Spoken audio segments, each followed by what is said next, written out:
Last এপিসোডে আমরা দেখেছিলাম তাইহন হবিনকে তার ইউটিউব চ্যানেল নিজের নামে করে দিতে বলে, আর হবিন অনেক বেশি ভয় পেয়ে যাওয়ার কারণে এর জন্য এগ্রি হয়ে যায়। কিন্তু সে স্নেপারকে স্যাড দেখে তাইহনকে ফাইটের জন্য চ্যালেঞ্জ করে দেয়, আর সে এরপরের পুরো 1 মাস ট্রেনিং করে। আর সবশেষে তারা বাথরুমের মধ্যে তাদের ফাইট শুরু করে দেয়, কিন্তু তাইহন সেখানে তাকে অনেক বেশি মারতে শুরু করে। এই এপিসোডের শুরুতে আমরা দেখতে পাই ফ্লোর ভেজা হওয়ার কারণে তাইহন তার কিক ইউজ করতে পারছিল না, কিন্তু সে তখনই হবিনের ওপর অনবরত পাঞ্চ করতে শুরু করে দেয়। আর এইসব দেখে হবিন ভাবছিল, আমি বুঝতে পারছি না সে এত বেশি ফাস্ট কি করে হয়ে গেছে। ফ্লোর ভেজা হওয়ার কারণে তো তার মুভমেন্ট আরো বেশি স্লো হওয়ার দরকার ছিল।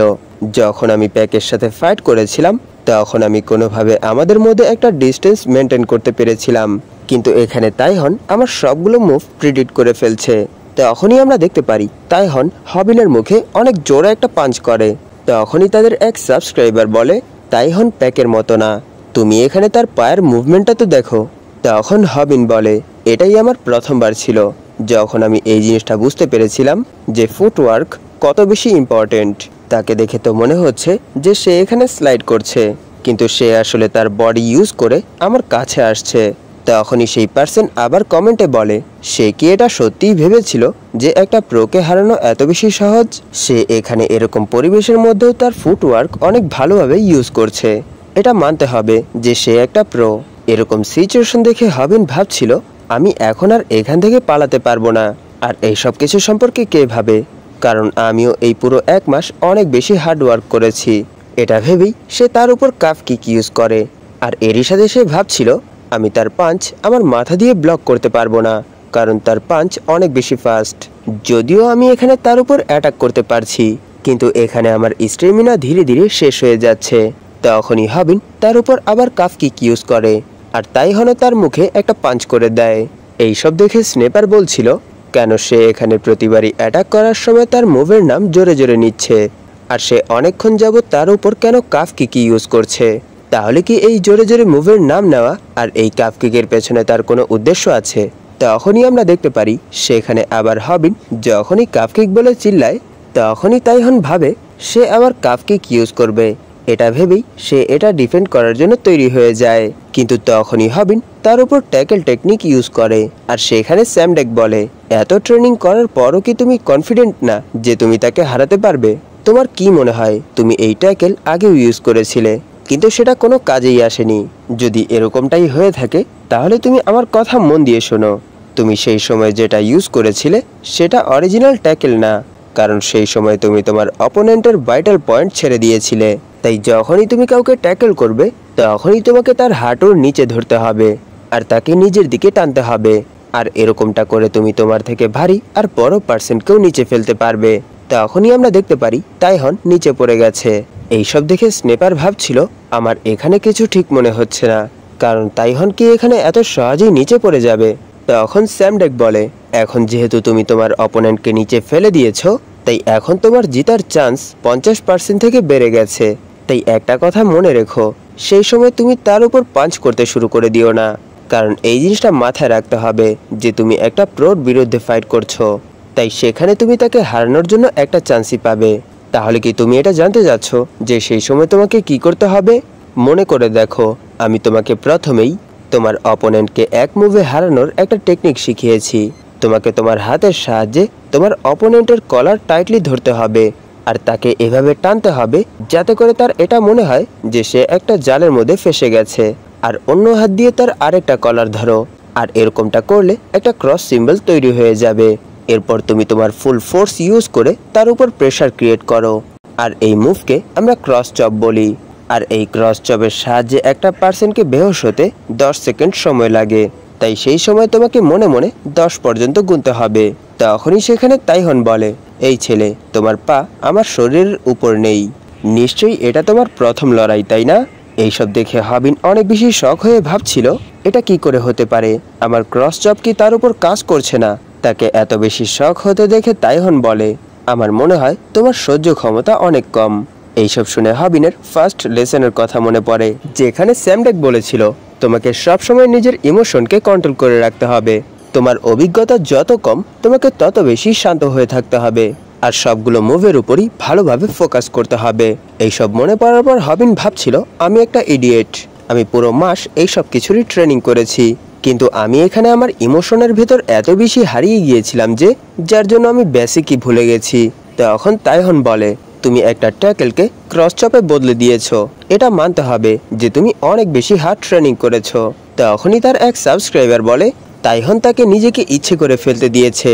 আর সেখানে তাইহন বলে তুমি কি জানো আমি তোমাকে এত সহজে আমাকে নিচে ফেলতে দিয়েছি কেন? তখন হবিন ভাবছিল এটা কি করে হতে পারে, সে নিজেকে এই জন্য নিচে ফেলতে দিয়েছে যাতে করে সে আমার একটা শু নিতে পারে। এর মানে আমি এখানে তার সাথে এতক্ষণ শুধুই স্ট্রাগল করছিলাম, সে তো শুধু আমার সাথে ফান করছিল। তখনই সেই সাবস্ক্রাইবার আবার কমেন্টে বলে তুমি কি ভেবেছো একটা প্রোকে ট্যাকেল করা এত বেশি সহজ, আর একটা কন্টেন্ট ক্রিয়েটার একটা প্রোকে এত সহজেই নিচে ফেলতে পারে? তখনই স্যামডেক বলে এই জিনিসটা সবসময় মনে রেখো, একটা রেগুলার পার্সন একটা তাইকোয়ান্ডো প্লেয়ারকে তখনই হারাতে পারবে যখন সে সেই পার্সনকে তার কিক ইউজ করতে না দেয়, আর যখনই সেই পার্সন তার কিক ইউজ করার জন্য তৈরি হয়ে যাবে তখন তোমাকে সেখান থেকে পালাতে হবে, কারণ সেই সময় তার কিকের ওয়েট 1 টন ট্রাকের সমান হবে। আর এখানে তাইহন বলে তাহলে এখন আমি আমার কিক্স ইউজ করতে পারবো। তখনই সিন শিফট হয় আর আমরা দেখতে পারি কিম ভাইরাল হিটের লাইভ স্ট্রিমিং দেখছিল। এরই সাথে সে বলে তুমি কি শিওর যে তুমি এটা দেখবে না? আমি জানি তুমি এই সময় কেন এত বেশি রেগে আছো, কারণ সে অনেক দিন যাবত তোমার ফোন ধরছে না। হবিন এই সময় একটা প্রোর বিরুদ্ধে ফাইট করছে। এইসব শুনে ভূমি বলে চুপ করো, আমি তার সম্পর্কে কোনো কথা শুনতে চাই না। তখনই কিম বলে ওয়াও, সে তো তার অপোনেন্টকে নিচে ফেলে দিয়েছে। তখনই ভূমি বলে সত্যি, আমাকেও দেখাও। এটা শুনে কিম বলে আমি তো ভেবেছিলাম তুমি এই সময় তাকে দেখতে চাচ্ছ না। আর এরই সাথে ভূমি বলে হবিন কি জিতে গেছে? তখন কিম বলে না, সে এই সময় একটা ভুল করে ফেলেছে। এটা বলেই সে তার পাওয়ার বাটন অফ করে ফেলে। এটা দেখে ভূমি বলে দ্রুত এটা অন করো। তখন কিম বলে আমার মনে হয় এই সময় তোমার এই জিনিসটা দেখা ঠিক হবে না। আর সেখানে স্নেপার বলছে হবিন তুমি তোমার সেন্সে ফিরে আসো। আর সেখানে হবিন ভাবছিল সে এখানে এই জন্য নিজেকে নিচে ফেলতে দিয়েছে যাতে করে সে আমার একটা জুতো নিতে পারে। আমি এই পুরো 1 মাস হার্ড ট্রেনিং করেছি, আর এই সব কিছুই এখানে কোনো কাজেই আসেনি। আমি তাকে কখনোই হারাতে পারবো না। শুরু থেকেই আমার তাকে হারানোর চান্স 0 ছিল, তাই আমি আপনাদের সবার কাছে এর জন্য ক্ষমা চাচ্ছি। তখনই আমরা দেখতে পারি সবগুলো সাবস্ক্রাইবার হবিনকে চেয়ার আপ করছে আর তাকে ফাইট করার জন্য মোটিভেট করছে। তখন স্নেপার বলে হবিন আমি তো ভেবেছিলাম তুমি শুধু টাকাই কামাতে চাও। তখনই হবিন বলে আপনাদের চেয়ার আপ কমেন্ট আমার কান পর্যন্ত পৌঁছে গেছে। এটা বলেই সে ভাবছিল মাস্টার বলেছিল তাইকোয়ান্ডো ইউজাররা তখনই তাদের ফুল পটেনশিয়াল ইউজ করতে পারে যখন তারা তাদের দুটো পা একসাথে ইউজ করতে পারে। আর স্নেপার আমাকে বলেছিল তাইহনের পাওয়ারফুল পা ডান পা, আর যেহেতু সে এখন আমার ওয়াটার শুজ তার ডান পায়ে পড়েছে, এর মানে সে তার বাম পা ইউজ করবে। তাই আমার মনে হয় এখনো আমার কাছে একটা চান্স আছে, নিশ্চয়ই আমি এটা করতে পারবো। আমার শুধু তাকে ট্যাকল করে তার উপর ক্রস চপ ইউজ করতে হবে। কিন্তু 1 মিনিট, আমার এটা কেন মনে হচ্ছে যে সে আমার কাছ থেকে অনেক বেশি দূরে আছে? তখনই স্যামডেক বলে তখনই একটা রেগুলার পার্সন একটা তাইকোয়ান্ডো প্লেয়ারকে হারাতে পারবে যখনই সেই পার্সন তার কিক ইউজ করতে না পারবে। কিন্তু তুমি যদি এরকমটা না করতে পারো তাহলে তুমি কখনোই তাকে হারাতে পারবে না। আর যখনই তার কিক তোমার বডিতে এসে লাগবে তখন থেকেই তুমি সবকিছুই ব্লার দেখতে শুরু করবে। আর এখানে তাইহন হবিনের পেটে লাথি মেরে দিয়েছে, যার জন্য হবিন সেখানে ঠিক করে শ্বাস নিতে পারছিল না। আর এরই সাথে সে সেখানের সবকিছুই ব্লার দেখছিল। তখন সে ভাবছিল এখানে কি হচ্ছে, আর এখন আমি কি করব? তাহলে কি এখন আমার তার উপর অ্যাটাক করে দেওয়া দরকার? এইসব ভেবেই যখনই সে তাইহনের উপর অ্যাটাক করার জন্য আসে তখনই তাইহন তাকে অনবরত কিক করতে শুরু করে দেয়। আর সেখানে স্যামডেক বলে তখন থেকেই তোমার সব ট্রেনিং বেকার হয়ে যাবে যখনই সেই পার্সন তার পা ইউজ করতে শুরু করবে। আর একটা তাইকোয়ান্ডো প্লেয়ার সবগুলো ডাইরেকশন থেকেই অ্যাটাক করতে পারে। তখনই তাইহন বলে তোমার পাওয়ারফুল পা ডান পা, তাই না? এটা বলেই সে তার ডান পায়ের পাতার উপর তার বাম পায়ের সাহায্যে হিট করে। আর এর জন্য হবিন ব্যথায় অনেক জোরে জোরে চিল্লাতে শুরু করে দেয়। তখন তাইহন বলে আমি তোমার পায়ের উপর অত জোরে হিট করিনি যার জন্য তোমার পায়ের হাড় ভাঙবে না। আর এইসব দেখে স্নেপার বলে প্লিজ তোমরা এখানেই থামো। তখন স্যামডেক বলে তুমি কি এটা জানো একটা ক্লিন হিট তোমার অপোনেন্টকে নক আউট করতে পারে, আর সেই অ্যাটাকের মধ্যে তুমি তোমার অপোনেন্টকে তোমার পিঠ দেখাতে পারবে। আর সেই অ্যাটাকের নাম ব্যাক কিক। তখনই আমরা দেখতে পারি সেখানে তাইহন হবিনের ওপর ব্যাককিক ইউজ করেছে, যার জন্য হবিন উড়ে পেছনের দেয়ালের সাথে যে বাড়ি খায়। তখন তাইহন বলে, তুমি অনেক বেশি লাকি, কারণ আমি যদি এখানে আমার ডান পা ইউজ করতাম তাহলে তুমি এখানে মরে যেতে। তুমি কি এখনো ঠিক আছো? তুমি তো এত বেশি পাতলা, এরই জন্য আমার এই কিকে তোমার 1-2টা হাড্ডি তো ভেঙেই গেছে। তাই আমি এখন তোমার প্রমিস মোতাবেক তোমার ইউটিউব চ্যানেল রাখছি। আর স্নেপার, তোমার সাথে কাজ করতে আমার অনেক ভালো লাগবে। তাহলে বলো আমরা কোন টাইপের কন্টেন্ট বানাবো? তখনই স্নেপার বলে, থামো। এটা শুনে তাইহন বলে, এর মানে কি? আমরা তো এখনো আমাদের কাজ শুরুই করিনি। তখন স্নেপার বলে, আমি তোমাকে বলছি না, হবিন প্লিজ তুমি এখানেই থামো। আর সেখানে হবিন বলে, তাইকোন্ডোর ব্যাক কিক অনেক বেশি পাওয়ারফুল হয়, আর যদি তুমি এই কিক থেকে বাঁচতে চাও তাহলে তোমাকে তোমার বডি অনেক বেশি হার্ড করে তুলতে হবে, যাতে করে তোমার বডি এই প্রেশারকে হ্যান্ডেল করতে পারে। হাউ টু ফাইট লেসন 3 এটা, যে কিভাবে একটা রেগুলার পারসন একটা তাইকোন্ডো প্লেয়ারকে হারাতে পারে। এর জন্য আপনাকে সর্বপ্রথম আপনার চারপাশের এনভায়রনমেন্টকে কন্ট্রোল করতে হবে, যাতে করে সেই পারসন তার পাই ইউজ করতে না পারে। তাই প্লিজ সাবস্ক্রাইবার্স আমাদের সাথেই থাকবেন। এইসব শুনে স্নেপার বলে, প্লিজ হবিন এখানেই থামো, নয়তো তুমি মরে যাবে। তোমার জন্য কি টাকা এত বেশি ইম্পর্টেন্ট? তুমি এইসব কিছু কেন করছো? এইসব শুনে হবিনের স্নেপারের সেই কান্নার কথা মনে পড়ে, আর এরই সাথে সে মনে মনেই বলে, এই সব কিছু আমি টাকার জন্য করছি না। এইসব দেখে তাইহন বলে, সত্যি তুমি তো আমাকে পুরোপুরি শক করে ফেলেছো। তাহলে কি তোমার সত্যিই মনে হয় এভাবে দেয়ালের কাছে যে তুমি আমার কিক ব্লক করতে পারবে? এটা শুনে হবিন বলে, হ্যাঁ আমার এটাই মনে হয়। তার এরকম অ্যান্সার শুনে তাইহন বলে, তাহলে চলো আমি তোমাকে এই জিনিসটা দেখাচ্ছি যে কি হতে পারে। এটা বলেই সে আবার হবিনের উপর তার ব্যাক কিক ইউজ করে, কিন্তু আমরা দেখতে পারি হবিন সেখানের ভার ধরে ঝুলে গেছে, আর এরই সাথে তাইহনের সেই ব্যাক কিক ডচ করে ফেলেছে। তখনই সে সেখান থেকে জাম্প করে তাইহনকে নিচে ফেলে দেয়। আর এরই সাথে সে ভাবছিল, আমি এবার তার ব্যাক কিক থেকে বেঁচে গেছি, তাই আমি এখন শুধু আমার একটা মুভের উপরে রিলাই করতে পারবো। তাই এখন আমাকে আর এই জিনিসটাতে ভুল করলে চলবে না। এইসব ভেবেই সে আবার তার উপর ক্রস চপ ইউজ করে, আর এই জিনিসটা দেখে কিম অনেক বেশি শক হয়ে যায় আর বলে, এবারের ক্রস চপ আগের থেকে পুরোপুরি আলাদা, এটা তো একটা বেসবল চক।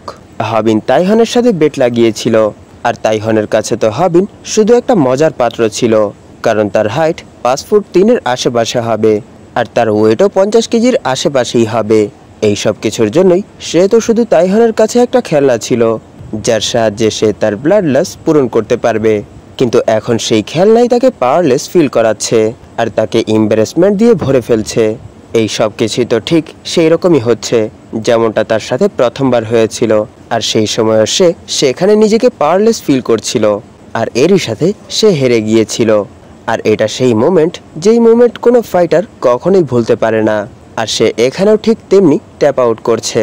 এখন তার নিশ্চয়ই এই জিনিসটা ফিল হচ্ছে যে একটা ডেভিল একটা খেলনার কাছেই হেরে গেছে। তখনই স্নেপার বলে, হবিন তুমি জিতে গেছো। হবিন তুমি কি আমার কথা শুনতে পাচ্ছ? আর সেখান থেকে কিম বলে, যদি এটা রিংয়ের ভেতরের ফাইট হতো তাহলে এতক্ষণে বেল বেজে যেত। আর ইনএক্সপিরিয়েন্স হবিন এই জিনিসটার ভেতর এত বেশি হারিয়ে গেছে, যার জন্য সে এই জিনিসটা বুঝতেই পারছে না যে সে ট্যাপ আউট করছে। এই সময় তার বডির ভেতর অ্যাড্রিনালিন এত বেশি পরিমাণে ফ্লো হচ্ছে, যার জন্য সে অনেক বেশি এক্সাইটমেন্ট ফিল করছে, আর এরই জন্য সে বাহিরের কোনো আওয়াজই শুনতে পাচ্ছে না। আর এই সময় তো সে শুধু নিজের আওয়াজই শুনতে পাচ্ছে।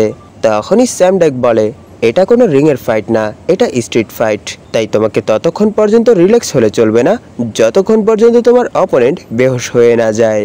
আর যখনই তুমি তোমার অপোনেন্টের উপর এই মুভ ইউজ করবে তখন তুমি তোমার ব্রেনের ভেতর 10 পর্যন্ত কাউন্ট করবে, আর যদি তুমি এরকমটা না করো তাহলে তোমার অপোনেন্ট আবার উঠে দাঁড়াতে পারে। তখনই আমরা দেখতে পারি সেখানে তাইহন বেহুশ পড়ে আছে। তখনই সেখানে তাইহনের অফিসিয়াল ফাইটের কথা মনে পড়ে, যেখানে কিম তাকে হারিয়েছিল। তখনই তাইহনের জ্ঞান ফিরে আসে, আর সেখানে স্নেপার বলছে, আমরা এখানে কি করছি, চলো আমরা এখান থেকে চলে যাই, নয়তো তার জ্ঞান ফিরে আসবে। এটা শুনে হবিন বলে, তুমি কি বলছো, সে এই সময় বেহুশ পড়ে আছে। তখনই তাইহন বলে, তোমরা এখানে কি করছো? এটা শুনেই তারা দুজন অনেক বেশি ভয় পেয়ে যায়। তখনই তাইহন হবিনের গলা ধরে বলে, তুমি কি মরতে চাও? এটা শুনে হবিন বলে, আমরা তো এখানে শুধু তোমাকে নিয়ে টেনশন করছিলাম, আর এই নাও এটা তোমার ঘড়ি, এটা নিচে পড়েছিল। আমার মনে হয় এটা তোমার জন্য অনেক বেশি ইম্পর্টেন্ট। তখনই তাইহন হবিনকে দেয়ালের সাথে মারে আর বলে, তুমি অনেক বেশি অ্যানোয়িং, আর আমি এখানে তোমার সাথে হেরে গেছি, তাই তুমি তোমার ইউটিউব চ্যানেল নিজের কাছেই রাখতে পারবে। আর একটা কথা মাথায় রেখো, নেক্সট টাইম আমার সামনে এসো না, নয়তো আমি তোমাদেরকে মেরে ফেলবো। এইসব বলেই সে সেখান থেকে চলে যায়। তখন হবিন বলে, তাহলে আমরা এই যাত্রায় বেঁচে গেছি, তাহলে চলো এখান থেকে বাড়ি ফেরা যাক। তখনই স্নেপার বলে, কিন্তু হবিন তুমি তো অনেক বেশি ঘেমে গেছো। এটা শুনে হবিন বলে, তুমি কি সত্যি বলছো? মেয়েরা তো ঘামের গন্ধ একটুও সহ্য করতে পারে না, কিন্তু কোনো সমস্যা নেই, আমার কাছে এর সলিউশন আছে। তখনই আমরা দেখতে পারি সে সেখানে এক বডি স্প্রের প্রমোশন করছে। তখন সে সেই স্প্রে সবাইকে একবার ট্রাই করতে বলে, আর এরই সাথে তারা সেই ফাইট জেতার কারণে সেখানে অনেক বেশি খুশি হয়ে যায়। তখন হবিন বলে, ভাইরাল হিটের লাইভ স্ট্রিম শেষ হয়ে গেছে, এখন বাকিটা আমাদের এডিটর হ্যান্ডেল করবে। তখনই আমরা দেখতে পারি গোয়েল তাদের ভিডিও এডিট করে দিয়েছে, আর এরই সাথে সে বলছিল, আমার তো এই জিনিসটা বিশ্বাসই হচ্ছে না, সে এই ফাইটের মধ্যে অনেক বেশি মার খেয়েছে, সত্যি আমার তো তার জন্য অনেক বেশি টেনশন হচ্ছিল। তখন হবিন বলে, আমাদের সেই ভিডিও গোয়েলের এডিট করার পর সরাসরি 3 মিলিয়ন ভিউজ হয়ে গেছে, আর এরই সাথে আমাদের 190K সাবস্ক্রাইবার কমপ্লিট হয়ে গেছে। আর এরপর দিন হবিন আর স্নেপার গোয়েলের প্রশংসা করছিল। তখন হবিন বলে, আমি সেই সময় এই জিনিসটা ভাবিনি যে এই ভিডিও আমাদেরকে অনেক বড় একটা প্রবলেমে ফেলে দেবে। আর হবিন এখানে কোন প্রবলেমের কথা বলছে এটা আপনারা এর পরের এপিসোডেই জানতে পারবেন। ধন্যবাদ আপনাদের এই পর্যন্ত দেখার জন্য, তাহলে দেখা হবে এর পরের এপিসোডে।